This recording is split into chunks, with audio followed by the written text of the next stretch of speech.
Salibonani balalela babukeli, siyabonga ukuhlangana njalo kwelinye iviki. Siphathwa inkosi kuzifundo zikaJohani, okhulumayo umfundisi Mila Dube. Ngizacela ngilabo lapha kupanele baziveze. Ngilibingelela lonke balaleli lababukeli, igama lami nguJack Thulani Moyo. Ngiyathaba ukuba lana namhlanje. Siyalamukela lonke sihlobo esithandekayo, aluba singena kusona isifundo salamhlanje, okhulumayo nguRuben Ngwenya. Linjani sihlobo esithandekayo? Siyabonga uhlanganiswa njalo esifundweni. Okhuluma lani nguSikhathile Ncube. Alubani siqale isifundo sakuba lezi lomthandazo asicimezeni isikhulekeni. Baba wethu wasezulwini, ekuseni sithanda ukubonga ithuba elihle osinika lona luzofunda isifundo sakho. Esikucela ngoMoya Engcwele ubana umthumele asichasisele khona kanye ofumana sikuzwe, lofisa ubana sikudiscuss ababukeli labalaleli lathi sonke sikuzwisise, ukuzosinika futhi amandla ubana siyokuphila ukuze silungele umbuso wakho zamasinyane. NgoJesu ngiyakhuleka, amen. Amen. Amen. Siyabonga kusifundo sesine esikhuluma ukuthi ubufakazi bukaKristu njengomesiya. Kule ndinga ukuthi sizwisise ukuthi uKristu esikhuluma ngayo nguye uMesiya, njalo nguye umhlengi womhlaba wonke jikelele. Khangela isifundo lesi sizakhangela ivesi yethu kwaziwa ngekhanda nguJohani 3, ivesi 3. Abalaleli lababukeli amavesi siyakhangela kakhulu nguJohani 1 kusuka uvesi 19 kusiya ku51, sibambele uJohn 3 noJohn 3 verse 1 kusiya ku21, kodwa kakhulu sikhuluma ngoJohani 1 kusiya ku51. Sizacela ivesi yethu kwaziwa ngekhanda uJohn 3 verse 3 asibalele obalayo. John 3 verse 3 uthi, esephendula uJesu wathi, ngiyaqinisa ngithi ngaphandle kokuba umuntu azalwe futhi angeke awubone umbuso kaNkulunkulu. Siyabonga mfowethu nodadewethu lapha. Amazwi la uJesu nxa wakhuluma kathi kwakutheni, ngiyacabanga ukuthi ingxoxo kade khona le ibisifika lapha thena uqinisile uJesu ukuthi ngaphandle ukuthi umuntu azalwe ngokutsha umbuso wezulu ngeke awubone. Wayekhuluma lobani uJesu kwakutheni? Kumbe mfundisi ngiqase khona lapha esihlokweni lapho sithi khona ofakazi bakaKristu njengomesiya. Lokho esiqhubekela phambili sisuke isifundo nezedlulileyo sichasisa ngobufakazi bukaJesu ukuthi uJesu nguye uMesiya lona wathenjiswayo kuTestament elidala osezile kuTestament elitsha. Bese ngikhangela indlela ekwaziwa ngekhanda ukuthi kathi nxa uthiwa ngaphandle kubana umuntu azalwe ngokutsha angeke ubone umbuso wezulu, kutshoni vele ukuzalwa ngokutsha. Mina ngicabanga ukuthi into entsha ayifanani lendala. Kuthi ukuthi kumbe mfana umfanekiso wokuzalwa. Nxa umntwana ezalwa uphiwa i-birth certificate ele-citizenship. Citizenship le ithi ukuthi silandele uhulumende onguyena omnike leyo birth certificate. So ke ngicabanga ukuthi isifundweni sakuthola ngokujula ukuthi kuvele kutshona ukuzalwa ngokutsha nxa sikhangele abalandeli bakaKristu. Siyabonga kakhulu. Okunye engonanzelayo ukuthi uJesu lapho ukhuluma lo muntu omdala emtshela ukuthi kumele ezalwe kutsha. And undoda lo ubuya eqala emtshela ukuthi hayi ngiyananzelela siyabona into zenzayo ukuthi ngani nguwe esimmeleleyo. So utshela umuntu omdala ongutitshala wesikhathi sakhona ukuthi kumele ezalwe kakutsha. Okunye sizahlangana lakho phakathi wesifundo njengoba umama esechilo, kodwa kumele kusinike umfanekiso ukuthi umuntu omdala kusho ukuthi engazalwa kutsha. Kuhle kakhulu. Nxa sikhangele balalela ababukeli, isifundo sethu sisukela kuviki ephelele lapho uJesu aveze khona ukuthi unguJesu ngokuthi uguqula amanzi aba yiwayini, wanika ukudla abantu abanengi 5000, welapha abagulayo, wachapula lo usigogo saseBethsaida, wenza okunengi. Kodwa ke uJohani ke lamhla usibizele ukuthi sicasisele ngoJesu lo etshengisa ukuthi unguNkulunkulu ongamelanga simthandabuzi ngendlela avezwa ngayo lapha. Uzozivezela ukuthi uJesu lo ulobufakazi obambekayo, ngoba sizakhangela ke ubufakazi esibuthola uvezwa nguPeter, uPhilip, Nathaniel, lo John umbhaphathizi eseveza ukuthi uJesu ngubani ngokwakhe. Ngifuna ukuthi nxa singena esifundweni sonke simelele uMoya Engcwele usichasisele kakhulu ukuthi uJesu singamthandabuzi. Ngiyakwazi bafowethu dodadewethu abaningi uJesu ngani silembuzo eminingi ngaye uNkulunkulu abaningi bayamamukela kodwa nxa sofika uJesu kuthi anti ngumntwana njengabantu bonke angasibusa njani angasindisa njani kodwa ke asibongeni uThixo ukuthi isifundo sizobangula lokho okungabe kusikhathazisa uJesu ngubani ujongeni vula uJohane ngo1 ubale uverse 19 usiya ku23 lo yibo ubufakazi bukaJohane lapho abaJuda abaJuda beJerusalema bathuma abapristi labalevi ukuyambuza ukuba wayengubani kehlulekanga ukuzilanda kodwa wazilanda ekhululekile wathi kangisuye uKristu bambuza bathi pho ungubani na ungu-Elijah yini wathi kangisuye ungumprofeti na waphendula wathi hatshi bacina ngokuthi ungubani siphe impendulo esizayisa kulabo abasithumileyo uzitsho uthini ngawe ngokwakho na uJohane waphendula ngamazwi kaYesaya umprofeti wathi ngiyilizwi lalowo omemezayo enkangala lisithi lungiselelani inkosi indlela iqonde wasekusithi abanye abafarisi ababethunyiwe bambuza bathi kungani pho ubhaphathiza aluba ungasuye uKristu kube uElijah loba umprofeti na uJohane waphendula wathi mina ngibhaphathiza ngamanzi kodwa phambi kwenu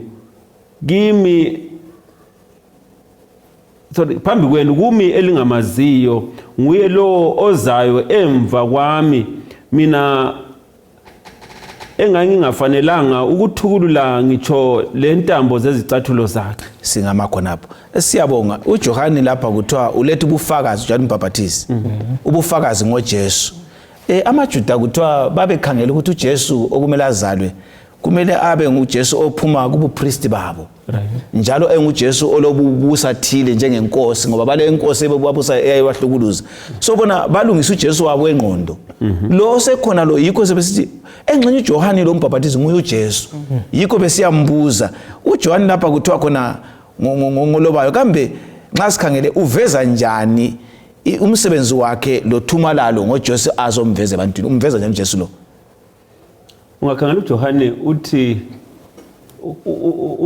yena uqala ngokuziveza yena ukuthi kasuye ufaka ucaca ukuthi angasuye uKristu now bembuza imbuzo ibena ngulowo le uthi hayi uthi mina ngiyilizwi lomemezayo ngezindlela yena uza phambili ememezela ngoJesu owayesiza ngezindlela uzolungisa inhliziyo zabantu ukuthi zilungele uJesu ayevele kwazi ukuthi sezelwe babengakaze babonane kodwa ekwazi ukuthi lo engithunywa ukuthi ngiyemveza uyeza uthi mkhulu mdala kulami ngoba wayekhona ngingakabi khona ubekhona ngezindlela ungabuyela esifundweni esike sazifunde emuva ngale uJesu uthi ekuqaleni wayekhona ulizwi waye lo nkulunkulu ulizwi waye ngunkulunkulu uJohane ke abese ekunanzelela khona ukuthi lo muntu engizomveza lapha kumbe oza ngemva kwami asuye umuntu makhaza kafani lami ngoba mina ngizelo yebo kambe uzelo ngokwenyama kodwa ungunkulunkulu ngokwakhe xa ungwenye khuluma khonapho ngicabanga ukuthi khona wawuqatheke ukuthi uJohane aziveze ukuthi vele kangisuye mina uKristu ngoba ingozi ayikhona abaningi babezamlandela uJohane bathi nguye uKristu liliphutha futhi engilinanzelela ukuthi esikhathini esiphila kiso sisengozini ukuthi kwesinye isikhathi abantu abathunyiwe ukuthi besakaza ivangeli sigcine sesibakhonza sesibalandela ikanti nanku kuyasicacela lapho ukuthi khona hayi lo uzolungisa indlela yalo ozayo uthi ukuthi lapha ngangulalele madlo ukuthi umuntu nxa angakhetha kuba ngumthungameli webandla anikwe isipho sokuchumayela sokuchasisa kuba lesilingo sokuthi abantu bagcine bebona ngani senguye umnikazi wevangeli la bese uvumela futhi lokumkhonza so uJohane uzoveza lapho ukuthi mina ayisuye Kristu lawo emchumayelo ngapho mbe ngumprofeti ayisuwe Kristu ayisuwe olezulu asinikeze nabantu uJesu onguye othungamela abantu basindiswe ubufuna ukuthi ufuna ukukhuluma nanzelela ukuthi okunye umsebenzi awenzayo uJohane usumenza ehambelane lo Jesu kangako ukuthi abantu abasekho sure ukuthi muwa uJesu esimeleleyo kumbe ayisuwe engiyakukho lokho mbona ngani nxa kahle kahle sisenza umsebenzi kaKristu kuhle ubufakazi bethu abuqali kulokho esikukhulumayo kuphela bufika lempilo yethu itshengisa ukuthi abantu abasananze nguJesu kumbe simelela uJesu but khathesi nje uJesu swabuye but siphila impilo eyenza abantu bebona ukuthi wena uphila njengoJesu lo esezwa ukukhulunywa ngaye kudala singakuyisaya ngo40 okuyivula khonapha nxa ikhuluma lapha ngiyamuzwa lapho ukuthi impilo yakhe yahle yafakaza uJesu bazi babona ngani senguye kungikhumbuza laphana uPetros okuthiwa khona hayi lo unjenga uJesu ngoba ngisake sambone ehamba la ukukhuluma kwakhe so njengamaKristu njengabantwana bakaNkulunkulu balalela babukeli kumele nxa uJesu sesimkholwa simfakaze ngesimilo sethu la ngokwenza yikho lapha uJohane efuna ukuveza ukuthi yena kayisuye Kristu kodwa uzoyendlala akubala uIsaya 40 verse 1-5 lapho uzoyendlala uJesu nxa ebuya kuhambeke kuhle kumbona lokumzwisisa uIsaya ngo40 verse 1 kusiya ku5 uthi duduzani duduzani duduzekani bantu bami kutsho uNkulunkulu wenu khulumani ngomusa kulo iJerusalema limemezele kulo ukuthi ukusebenza kwalo nzima sekuphelile ukuthi isono salo sihlawulelwe ukuthi selamukele okuvela esandleni sikaJehova kuphiwe kabili kuzo zonke izono zenu ilizwi lomemezayo lithi lungisani indlela kaJehova enkangala lenze uNkulunkulu wethu umgwaqo oqondileyo ehlane izigodi zonke zizaphakanyiswa izintaba lamaqaqa kuzakwehliselwa phansi umhlabathi ongamakhilikithi uzakwendlaleka indawo ezimadundulu zizakuba izigcawu singamakhonapho angikwazi lapha mfowethu lapho ukuthi uIsaya ukhuluma amazwi akhulunywa nguJohane 1 verse 23 izindlela ziphi ezilungiswayo lapha izindlela kanye imigwaqo esikhamba ngayo leke esikhala ngayo lamagodi yini iziphi ngoba kuthiwa kulungisa indlela amaqaqa dilizwe uJohane mina ngizolungisa ukuthi ozayo aze ahambe kuhle kuthoni lapho kuyina ukuchazisa kithi njengamaKristu njengabalandeli bakaJesu Kristu esifundweni laphana kusibhalelwe sichasiselwa eliqeda ukuthinta ukuthi ngesikhathi sakhona kwakulezi indlela ezazilamadwala lanilani ukuthi makumele kubuye ezinye ngizathi izimota kwakumele kulungiswe indlela yakhona ukuthi kube clear ngulethe eduze nxa maybe umthungameli wethu welizwe ebuya siyake sinanzelela ukuthi imigwaqo yalungiswa ama-pothole evalwe izihlahla ziganyulwe konke kulungisiswa ukuthi yena maye sefika indlela yakhe ibe clear so laye uJohane nguye olungisa indlela for uJesu singakuhlanganisa mbona lesikhathi semhlatshelo ngale muva ku-sanctuary kwakule space okwakumele siclear ukuthi umuntu mayesuka lapha asuka khona lo mhlatshelo wakhe esiye tempelini kwakumele indlela yakhe yokuya etempelini ibe clear nxa kubhala ukuthi 1 kilometer from i-sanctuary to itent lakuqala kungahambelana ukuthi uJohane nguye wayilungisisa indlela ukuthi umuntu uJesu mayesebuya ebuye indlela zakhe sezilungile kodwa ikhona umgwaqo ngenye indlela lapha uJohane ukhuluma ngendlela yokulungiswa eyinhliziyo zabantu ukuthi uJesu nxa esiza emntwini kumele afice kukhutshiwe kuyizinto okuvimbayo lokungasithi ukuthi uKristu angena ahlala enhliziyweni ngifuna ukuthi balaleli sibambe lapho ukuthi singabalandeli bakaJesu uJohane uthi uzolungisa indlela yokuthi uJesu nxa ebuya ngene ngicela isifundo lesilungisa indlela ukuthi uJesu lokho umthandabuza ntongamzisi namhlanje indlela ivuleke abuya azongena kuwe ahlale kusithi baba ngeke bengisiya khonapho ukuthi inhliziyo zethu kumbe inhliziyo zabantu kwakumele ukuthi zilunge abantu babe lemicabanga eminengi nakwase kumele ukuthi inhliziyo zabo zilungele ukuthi zimamukele uJesu nxa esesiza ngoba ngenxa yempikiswano sakhumbula ukuthi sike safunda kukodwa elidluleyo ngempikiswano ekhona right ukuthi aluba zingalunganga kulula ukuthi bakholama njengalokhu base becabangela ukuthi uJohane nguYesu. So kumele ukuthi konke nje obusukwathi ukuthi okwakungenza ukuthi inhliziyo zabo zingamamukeli kwamele ukuthi kukhitshwe njengamadwala kumele ukuthi akhitshwe emgwaqweni indlela ibe butshelezi kwenzela ukuthi ilizwi nxa selifika lithole umhlabathi kumbe indawo elungileyo ezakwenza ukuthi uYesu lelizwi lakhe kwamukeleke. Khonapho lokho engikhangela uJohane uthi umemezela ukuthi abantu baguquke izimilo zabo. Ivangeli elitshumayela ngithola kulesifundo esimangalisayo kuba abalisi labafundisi ukuthi sinanzelele ukuthi khona nxa sitshumayela ivangeli lipi. Ngoba uJohane ukukhuluma phela ukuthi abantu baphenduke bechiye izono zabo balungisele inkosi ezayo.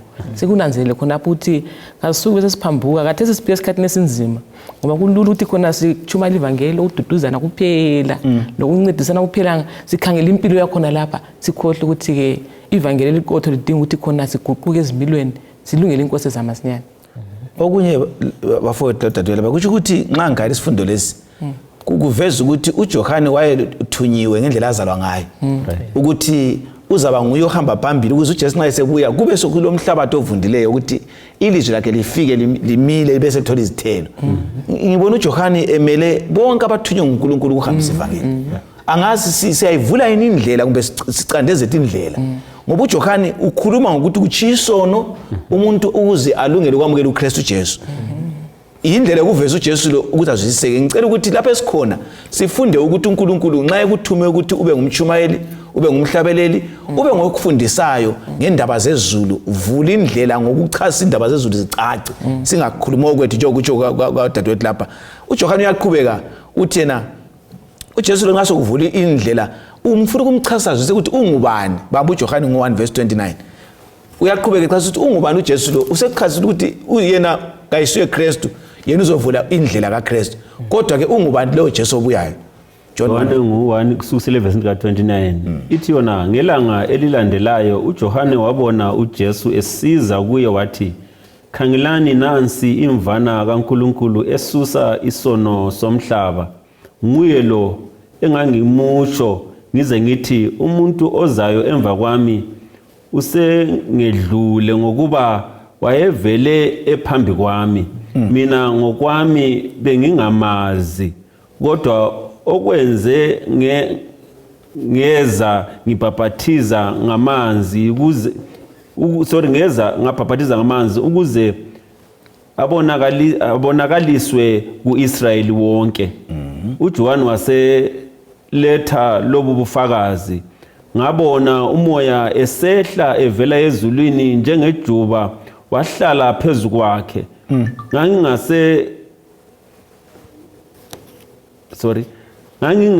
Nganginge kumazi kodwa lo owangithumayo ukuba ngibhaphathize ngamanzi wathi lo umuntu ozabona umoya esehlela kuye ahlale kuye nguye kanye ozabhaphathiza ngomoya oyingcwele. Lapha uJesu uyavezwa nguJohane ngendlela ecacileyo. Uthi ngikhuluma njengomuntu ofakazayo ukuthi mina ngazwilizwi lalo ngithumile ukuthi umuntu ozambhaphathiza lo nguye uJesu. Ulokho efuna ukuletha ingqondo yabantu ukuthi bakholwe uJesu ozabuya ukuthi yena uJohane kaso Jesu obuya nguJesu ofakazwa lilizwi.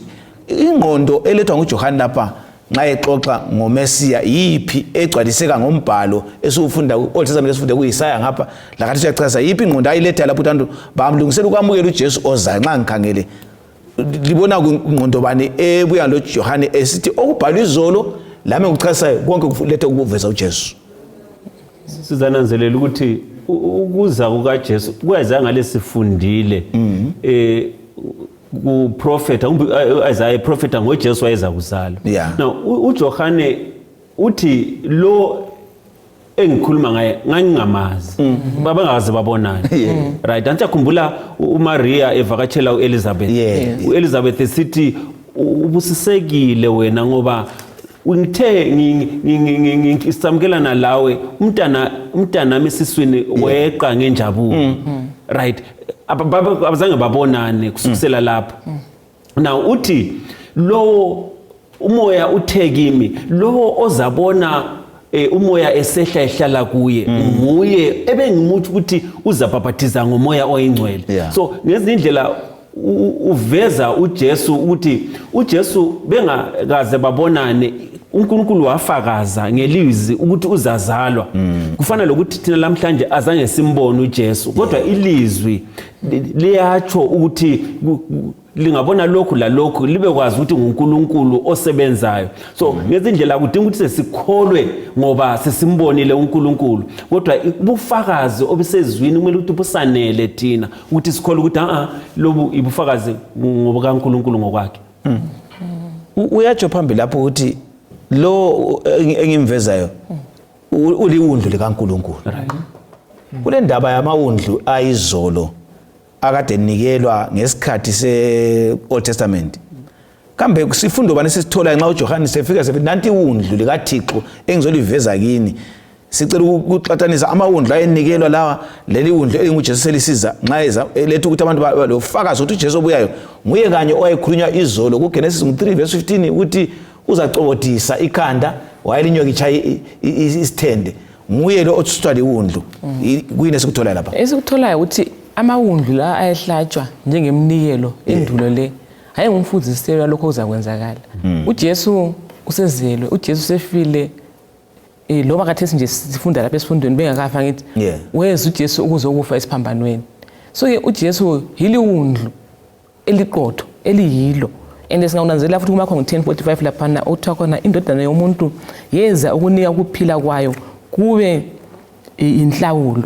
Lezi ndlela thina sasivele sesimele sife labana sona singenile njengoba sibe sifunda nje ku-great controversy ngempilo yaneswele ezulwini. Kodwa ngenxa kaJesu owafaka emthini waseCalvary igazi lakhe lachitheka lasehlambulula wathi umkhandlo lo wawusudalekile phakathi kwethu njengabantu loNkulunkulu wasuvaleka kuphela labo abamukela uJesu. Yiwo kuphela abakwanisa ukuna uJesu lo oliwundlu abe ngumhlatshelo wabo.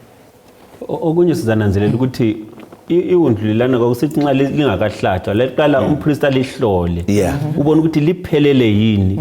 Nxa lilesikhwekhwe kumbe lilonyawo mhlawumbe olungaqondanga belibuyisele emuva kuthiwa akakubuye ngoba kumbe inyoni usugijima wayibamba yephukuphiko yayingawufanelanga ukuthi bengumhlatshelo. So kwakumele ukuthi uJesu avezwe ngumhlatshelo ohlambulukileyo umhlaba ongelasici ngoba laye engelasono wenziwa isono akho isono wenziwa isono engelasono. So kwakume walandelana kwathi khoxo ngoba ngitsho lanxa uJesu sesifa sizanenzela ukuthi umpristi esethempelini kubana abulale iwundlu lephasika. uJesu sithi kuphelile iveli lidabuka phakathi iwundlu labaleka utshengisa ukuthi kwakuyirelay iwundlu lesithi mina wamsebenzi sengiuqedile ukumele lo bengimkhomba nangu njengoJohane sithi akusimi mina ngiyiforerunner. So amawundlu ayiforerunner emele uJesu oza kuba ngumhlatshelo woqotho opheleleyo. Yebo. Okunye laphana nanze ukuthi indlela aveza ngayo uJesu indlela yokusiza abantu ukuthi benanzelele ukuthi uJesu landeni. Ngoba bona babecabanga ukuthi uJesu oMesiya obuyayo uzobakhulula kumbuso lo khona lani. Kodwa ngokuthi ethi liwundlu lenkosi kuhle kuveze obala ukuthi iwundlu alilandanga ukuthi lizokhulula abantu ngendlela eliexpecta ngayo. Iwundlu leli lizokufa libe selikhulula abantu ngokufa kwalo. So umfanekiso lo uhlubanike umfanekiso omuhle ukuthi hayi lowo kalandanga lokho elikucabangayo ulande okungcono kula lokho elikucabangayo.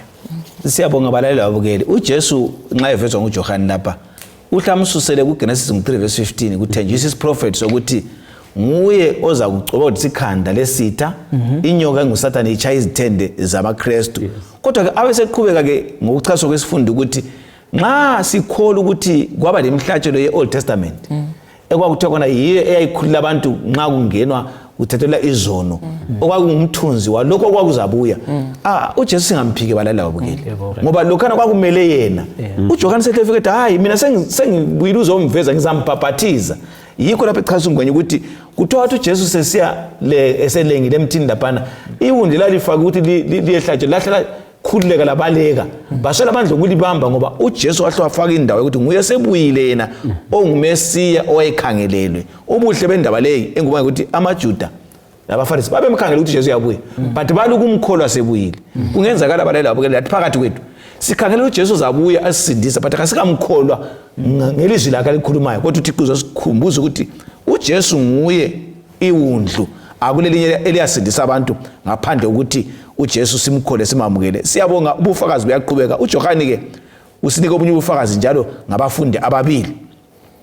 uJohane 1:36 abafundi ababili bayaqhubeka besinika ubufakazi ngokuthi uJesu ngumesiya ngoba sidinga ukuthi siphume kwazi ukuthi uJesu lo nguye umesiya kakulomunye okumele ukuthi thina esikhonzayo simkholwe lo ngakhonzi nxa ulalele umkholwe ngoba ekucineni nguye ozabusa umhlaba nalo awusindise.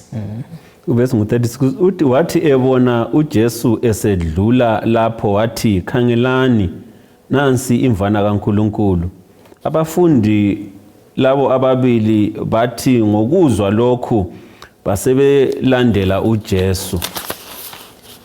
Balo verse 35 esishile kulento engifuna verse 35. Verse 35. Ngelanga elilandelayo uJohane wayekhonapho njalo elabafundi bakhe ababili. Right, ngifuna ukuthi libone ukuthi uJohane ulokho eqhubeka lapha eveza uJesu. Kade sokuthi khona ulabafundi ababili lapha.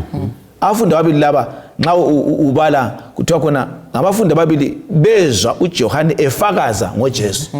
Basebethatha labo ubufakazi baqhubeka babuhambisa phambili. Esikunanzelayo ukuthi umuntu ofakazelwe uJesu ungambona ethule ngafakazi kakamazi uJesu. uJesu angafakazwa kuwe la kimi kumele sifakaze. Nxa uqhubeka ke uzafica ukuthi abafundi laba bayachasa ukuthi wayenguAndrew onguye wathi esetholile uJesu wayatshela abanye wathi sengimtholile uMesiya okuthiwa nguKristu. Uverse 41 uthini ngona John verse 41? Verse 41. Verse 41 to 42. Verse 41 into yokuqala ayenzayo uAndrew ikudinga umfowabo uSimon wamtshela wathi sesimfumene uMesiya okutsho uKristu wayesemletha kuJesu. uJesu wamkhangela wathi unguSimon indodana kaJohane uza kuthiwa nguKefas okuyikuthi ngokuhunyuthelwa uPetro. uJesu nxa etshengisa ukwazi uPetro besiza lowana efuqwe ukuthi usekwazi ngoJesu wafakaza sifundo bani kulo hambo wafakaza lo Jesu nxa ethutsha lo olethiweyo uhlamtshe ukuthi unguba utshengisa ukuthi uJesu ungubani la kuyatshengisa ukuthi uJesu unguNkulunkulu ngoba akasazi ngoba sesihlangane laye hayi lapho sikhona ngoba ungakhumbula uvini kwabanye abaprofeti uthi ngaba kwazi ungakazalwa ngakukhetha waba ngumprofeti ungakazi. So ngezinye indlela akula sigaba sempilo lapho uJesu angasazi khona. Kumbe uyakholwa kuJesu kumbe kawukholwa mlaleli uJesu uyakwazi la ngegama. Ngokunjalo ke yikho esazi uPetro esidayi wena emtshela lokuthi uyise ngubani okutshengisa ukuthi akukho futhi okufihlakeleyo kuNkulunkulu.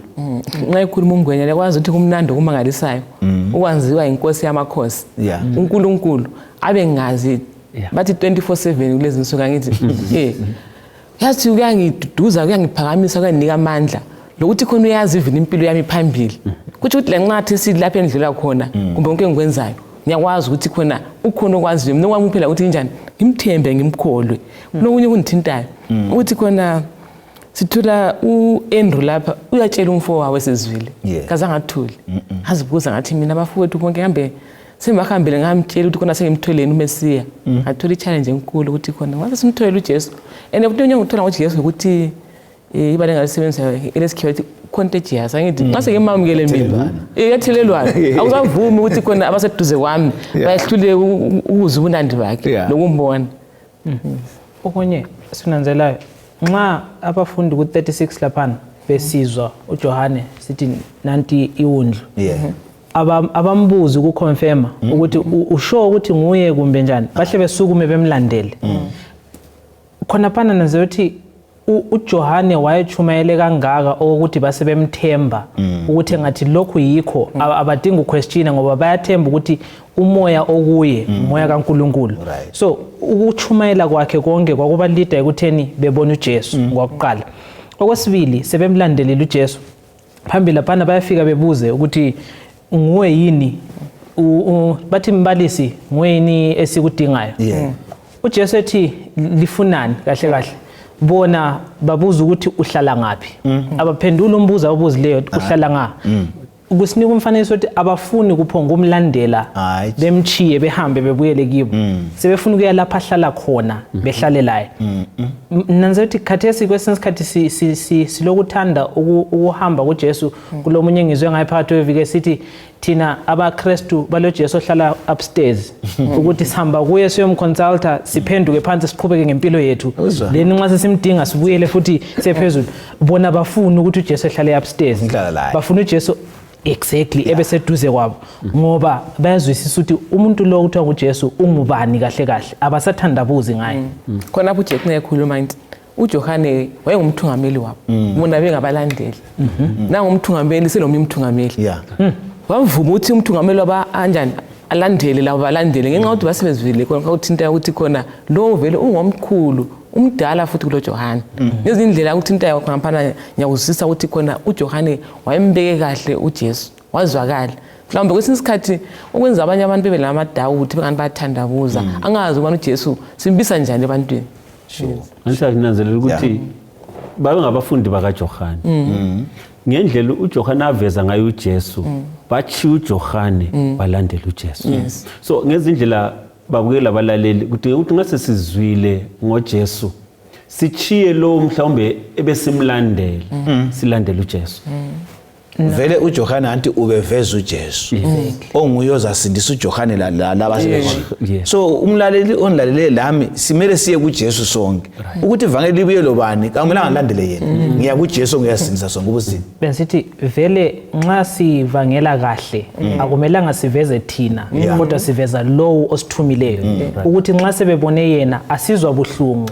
nxa sebehambe kuJesu kodwa sisala sithokoza ukuthi hayi sebethola uJesu meaning imission yami has been akakhulukazi olobayo omunye ugwalo le Desire of Ages page 139 uthi yena ngabe uJohane lo Andrew babe lomoya okungakholwa wabapriesti lababhali lababusi ngabe kabazange bayehlala inyoni zikaJesu bafunde bakholise so kuthiwa umuntu lomoya okwamukela nguye ozambona uJesu ngoba uzahlala afundisise lokukhanya kuvezwe kuye ngisho lembhalo yeOld Testament izacaca ukuthi yayivele ikhuluma ngoJesu yikuJohane efika lapha ethi nguye yenalo owayengumhlatshelo izolo namhlanje nguye sengumhlatshelo so kudinga ukuthi sikhole umbhalo iBhayibheli lonke singalithi lokana kwadlula okwenza uJesu singamzwisisi yikukhetha amavesi ayeOld Testament asebenza kodwa iBhayibheli lonke singalamukela sizamkhola uJesu ukuthi unguKristu njalo ungumnqobi uyaqhubeka lapha kuvezwe uJohane esivezele ukuthi uJesu uzamveza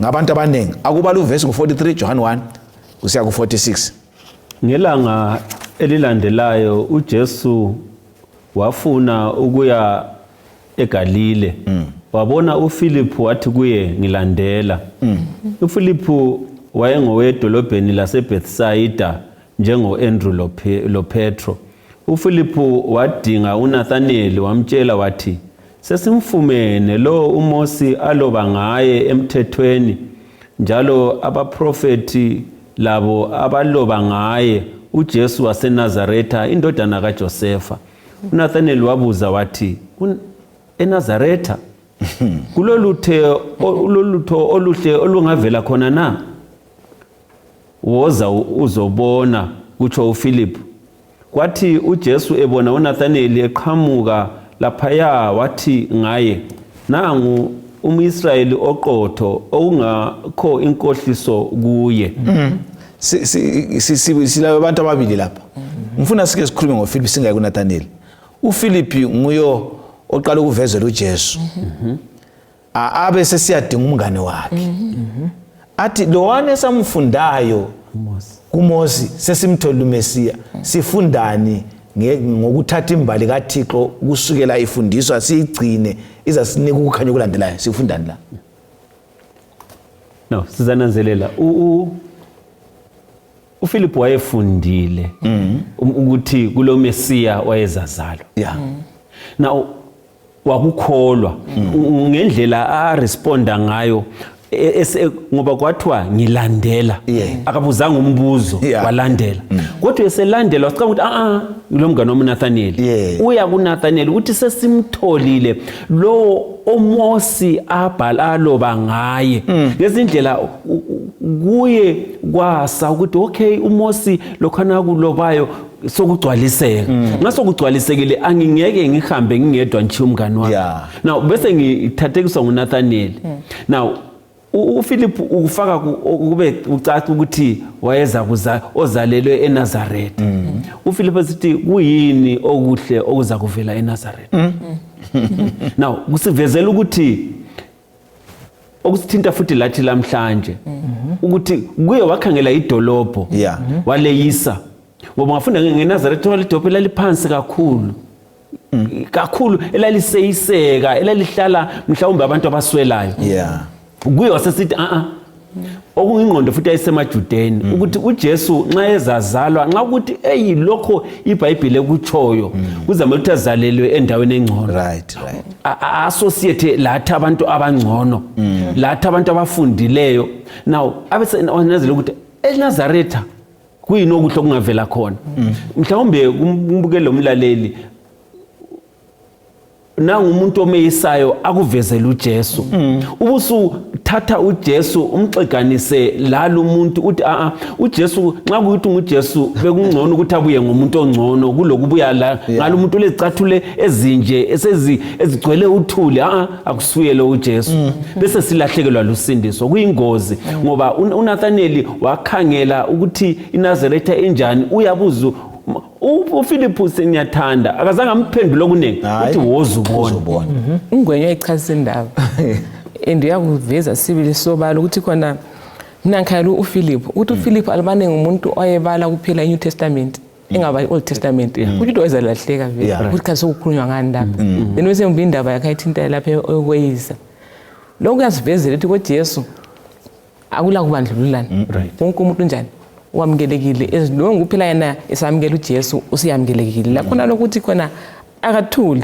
uyatshela umngane wakhe mina nokho ngikhona lapha vendaba ewitnessa nale ukufakaza ngoJesu ukuthi vele ungabona ngoqi izandla uthule ngalamuntu omtshelayo uthi uJesu wamamukelayo kukhona ongayisikho kumele sibuye sihlale phansi sikhuleke nini uNathaniel mina ngiyakholisa ngendlela uJesu amphatha ngayo antu hlwatha kulento engavela eNazaretha enhle but uJesu uthi nangu uMisraeli njani oqotho uJesu sifundisana umuntu uyamphika ukuthi avelela khona kangeke abe nguJesu but yena bese ekhangela athi kodwa yena umuntu okhuluma so nguMisraeli oqotho kuyile sifundo esibhakwe into ukukhangela ngathi uJesu ufuna ukusivezela ukuthi esikubona yena njengabantu ayisikho yena kubona nazo ukuthi khonokho ukuthi uNathaniel waba honest ngalokho akucabanga okunye okwenza abe ngumuntu kafihlanga ukuthi ucabangani ngithwani ngendawo leyi ini Nazareth akafihlanga imicabango yakhe akulanto enhle ngaphuma ngale wahloba clear ngokunye kwenza waba ngumuntu oqotho ukuthi akazange acte engazathi uyayihlonipha indawo akazange acte engazathi wadlophuma ecenda hayi mina vele indawo leyana angiyithembi labantu abaphuma khona ngeke mbathembe then umfowabo ngithanda indlela yenza ngayo esezwile khona kwabona ukuthi ukuphikisana lo ndoda lo akusoze kunisiza ngoba yena vele iphilosophy lani akusebenzi kuye so ngcono ngithi ebuye ezozibonela esezibonele then sengatshintsha so kwesinye isikhathi ngibona kulula ukuthi umuntu somtshelile nxa engakazwisisi ngcono umthungamele ezibonele yedwa ukuthi hayi nanti lizwi bala uzazibonela ukuthi umuntu lo engikhuluma ngaye nguyimpela now bese nginanzelela uJesu ukubona lokho uJesu wayengamcriticize njengalokho esukwenzayo kodwa uJesu uthi nangu uMisraeli kodwa usekhulumela phana uJack ukuthi uJesu wabona isincerity lokuba honest ubuqotho bukaNathaniel now i-encouragement leyana yenza ukuthi uNathaniel adingisise ngalo uNazaretha ukuthi kathi vele umuntu onjani ngoba singabala siyaphambili zathola ukuthi uJesu senze izimangaliso ezithile kuthiwa wakholwa and antobuthi umuntu onjalo nxa eselukholo lutho ubambile kakabili ngoba kafihli okungaphakathi kwakhe.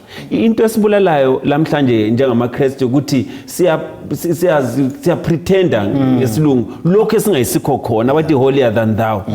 Kodwa ngaphakathi yikho uJesu zathi kubaFarisi lina abaFarisi liduba ukuthi ligezisa inkomitho ngaphandle kodwa phakathi lichi njalo ingcwele bese lifuna ukunathela kiyo amanzi. So uJesu akufunayo ukuthi kasizivezeni sibe obala lokho esikho khona ukwenze ukuthi anazelele uhlupho lwethu. Angalinazela uhlupho lwethu kulula ukuthi asisize ngoba uhlupho lwethu singela amahloni ukuthi siluveze ukubana sinjani. Mina mfuna ukugcizelela kupoint ekhulunywa nguJeki ukuthi khona lathi kuqhathekile ukuthi khona sibafinyelela abantu ukuze bazokuzwa lokho esikuzwile ngithi. Bese sithi khona labo futhi abangasoma Kristu ngithi kuqhathekile ukuthi khona ungezwa abantu lokho bekhuluma ulutho beluphinda sondele eduze uzozwisisa ukwenza ukuthi lanxa usungawuthi hayi usebenze kodwa kwafika ngoba hlezi izinhlupho lazo lembuzo layo impendulo vele ikhona. uNathaniel wayithola impendulo eqalisa wayeseyisa kodwa ugcineni simthola esemthethela uJesu wamamukela. Uzabala uverse 47 kusiya ku51 lapha nxa evula kuthi ubungane buka Philip wanathele ku Philip yibo benza ukuthi inkunga elayo ngalokho akuzwayo athi kodwa ngenxa ukuthi ukukhuluma umngane wami wodi ngiyezibonela.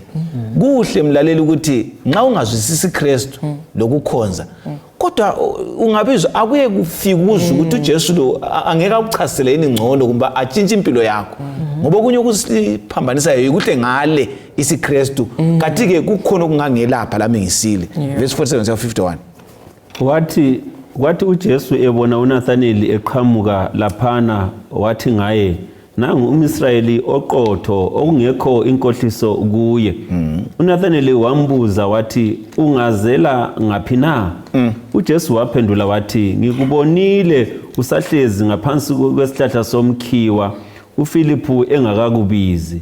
uNathaniel wasefakaza wathi Rabbi uyindodana kaNkulunkulu uyinkosi kaIsrayeli. uJesu wathi ukholwa ngoba ngithe ngikubone ngaphansi kwesihlahla somkhiwa usazobona izinto ezinkulu kulalokho. Waphinda wengeza wathi ngikutshela iqiniso uzabona izulu livulekile nezingilosi zikaNkulunkulu zikhwela zisehla endodaneni yomuntu. Ngilanda lakho ukuthi uPhilip yebo uthandabuzile kodwa wasevuma ubizo wafika wambona uJesu.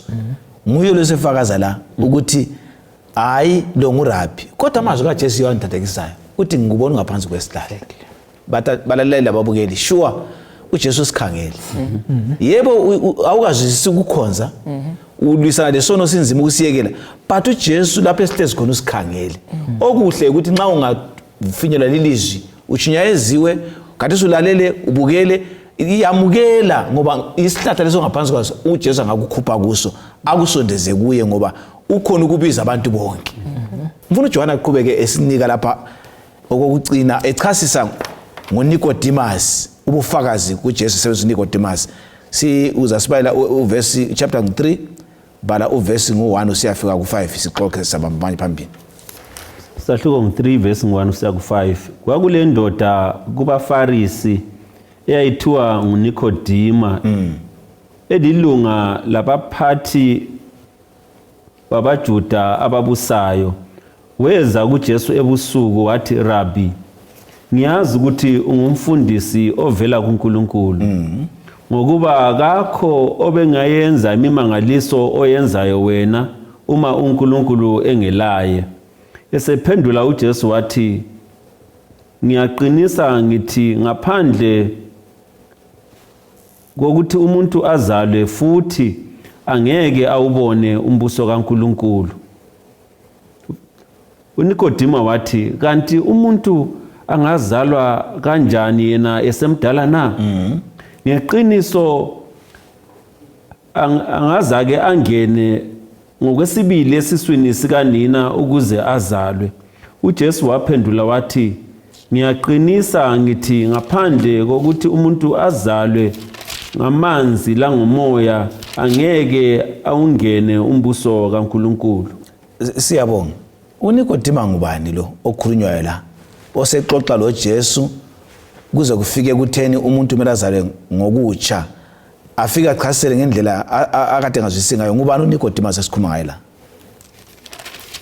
Sizana zethu uNikodima wayengomunye weSanhedrin ababe ngababusi ngaleso sikhathi esikutshelwa ngaye ukuthi uNikodima wayefundile engumbalisi njalo ilizwi wayelibalile simthola futhi ekusigaba senesane sabaFarisi right asathonanisa ukuthi abaFarisi ilizwi babelibalile belazi siyazi ukuthi kulabanye abasebehamba umango omude bephuma benhlanhlatha kodwa babelazi ilizwi wathi senanzelela njalo efundile ngoMesiya esenanzelela ukuthi lo muntu engimbonayo imangaliso leyayenzayo asomuntu makhaza asomuntu kodwa ongenza lokho wasesesaba futhi ukuthi ayembona ngceke ngoba engafuni ukuthi mhlawumbe yagcine esengasazwani labangani bakhe iBhayibheli ke ibisithi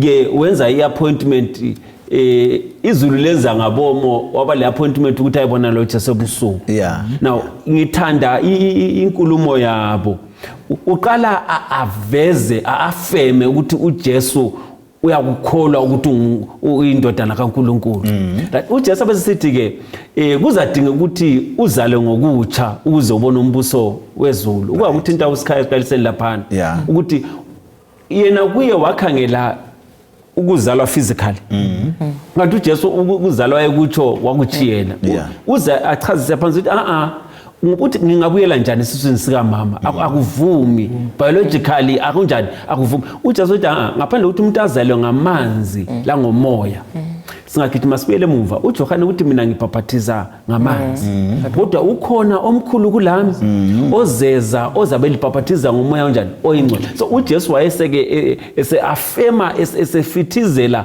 uJohane ayekuchumayela ukuthi kudingeka ukuthi kube lempilo entsha anti ukuzalwa kutsha impilo entsha ezafana ukuthi ifakazwe ukuthi umbelwe ngamanzi ubusu baphathizwa ngomoya oyingcwele ngathi ubabazwe ngomoya oyingcwele ke akusaphili wena usuphila njengalokho umoya oyingcwele esithi uphile ngumjuda lo uNikodima bona babebona ngani indaba yokuguquka ngabazizweni bona vele sebe ngabakhona bayakhohle ukuthi uJesu ubuya uzoguqula wonke umuntu ukuthi asuke ebweni ngumuntu ongala Kristu athunganywe nguKristu so uNikodima angamela wonke umuntu othungamelayo lofundileyo ukuthi asifundeni ukuthi sisiya kuKristu siyalingana kumele ukuthi ngivume okutsho ilizwi kaNkulunkulu ngilamukele uthiwa uhlupho likaNikodima weza ngokuthandabuza nxa usiyelizwi likaNkulunkulu singathandabuzi balaleli babukele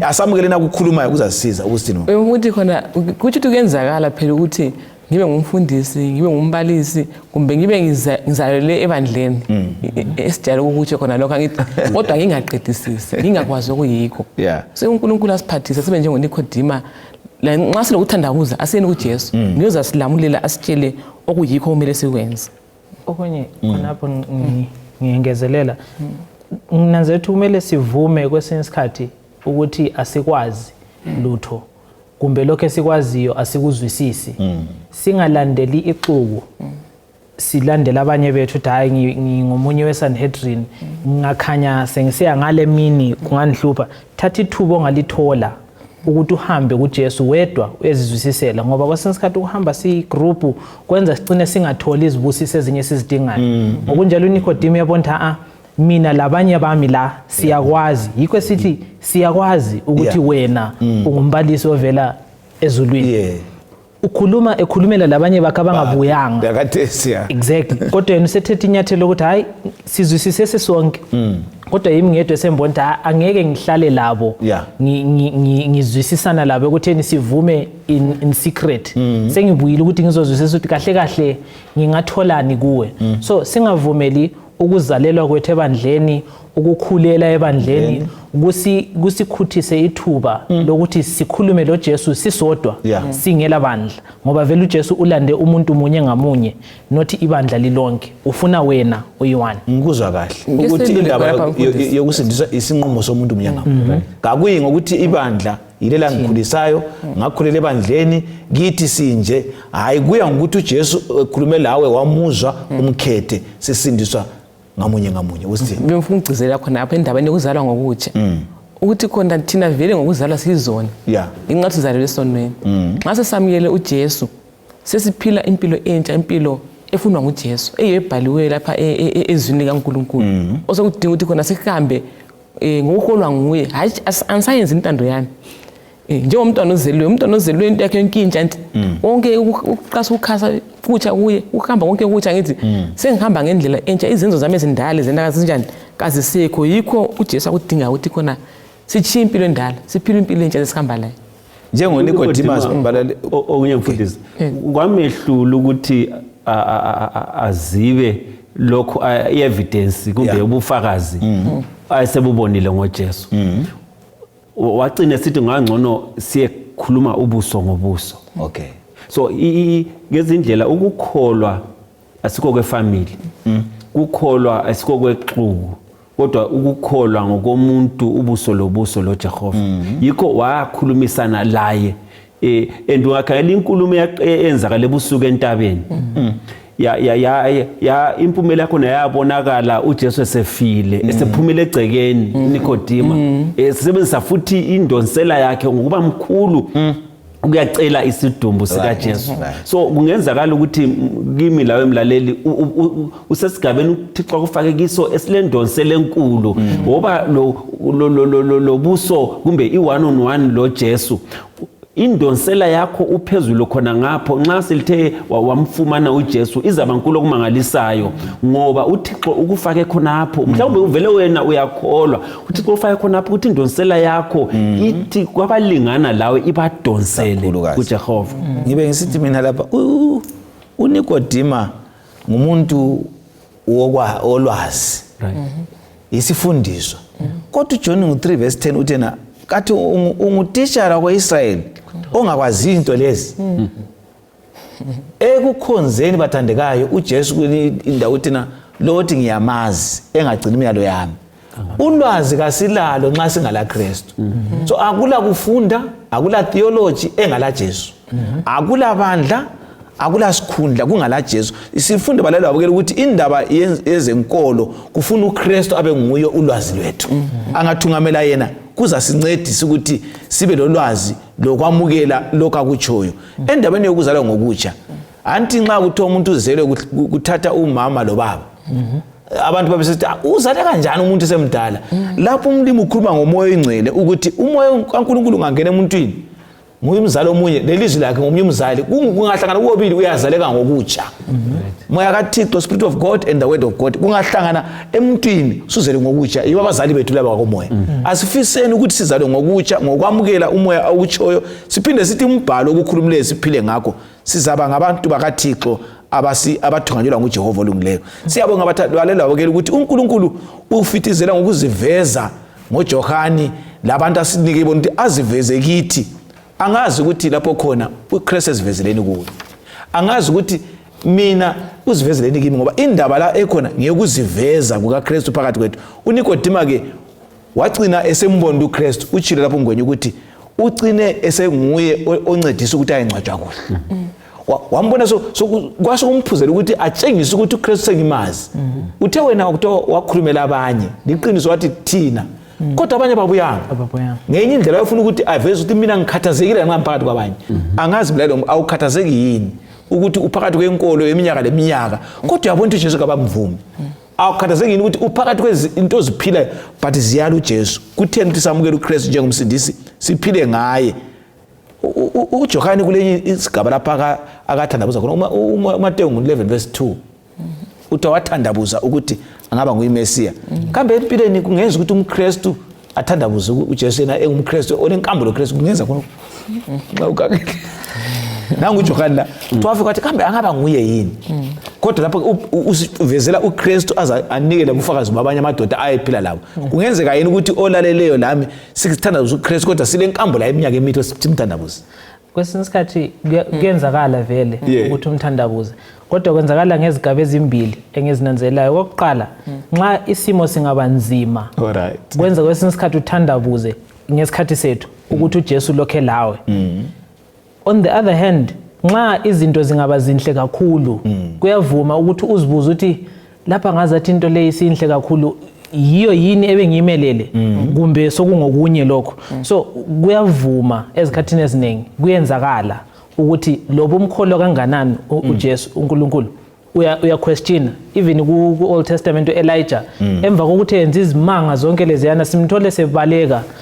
esengazathi uNkulunkulu kade emthungamela kasamazi secabanga ukuthi kasekho kodwa ngumuntu kade ethunganyelwa nguNkulunkulu isikhathi sonke so kuyenzakala la kithi nawo khonapho ngicabanga uJohane nxa esithi khona mina ngibhaphathiza ngamanzi kodwa ukhonozayo ozalibhaphathiza ngomoya engcwele bengicabanga nje ukuthi kuyenzakala ukuthi umuntu angene emanzini kodwa esalokho enjalo nje ezidubela nje ngempilo yakhe umoya engcwele ngamthungamela asithi khona silensilele ukuthi uNkulunkulu asisize ukuthi ehambeni lwethu sivume ukubhaphathizwa ngamanzi la ngomoya engcwele ngokubili balalelo abukeli siyabonga ukuthi uThixo usithugamele uKristu wavezwa njengomesiya bengiloyisa ukuthi lapho esikhona lapho esikhona thina esilapha lapho esikhamba khona ezinkonzo lesiya kuzo asikholeni uJesu njengomsindisi ngoba nguye oveziweyo ezingwalweni lakaThesi uyavezwa uzavela futhi kuwe kutshumayelo zonke esizizwayo umlimi kasiphathise athungamele uzakhuluma ungwenya alakho sifinqa abe sesikhulekela singakhangela uJesu uthe bhaphathizwa uNkulunkulu uthi lo uyindodana yami engithandeka ngayo umbuzo wethanda ukuthi siuchiye kubabukela labalaleli ukuthi kambe uJesu uNkulunkulu nxa engikhangele nxa ekukhangele uyatsho yini ukuthi lo uyindodana kumbe indodakazi yami engikholwa ngayo yini kasimamukeleni uJesu silamalungelo wonke ukuthi simamukele ukuze siye kupheleni sibe baza kusindiswa umlimi asenzele kahle sakhothama amakhanda nxa sikhulekayo baba ingcwele khona ngikhaya ezulwini siyabonga ngesifundo osiphe sona esiveza uJesu njengomsindisi singathi ungathinta inhliziyo zethu simamukele ekupheleni sisindiswe ngaye ngoJesu inkosi siyakhuleka amen amen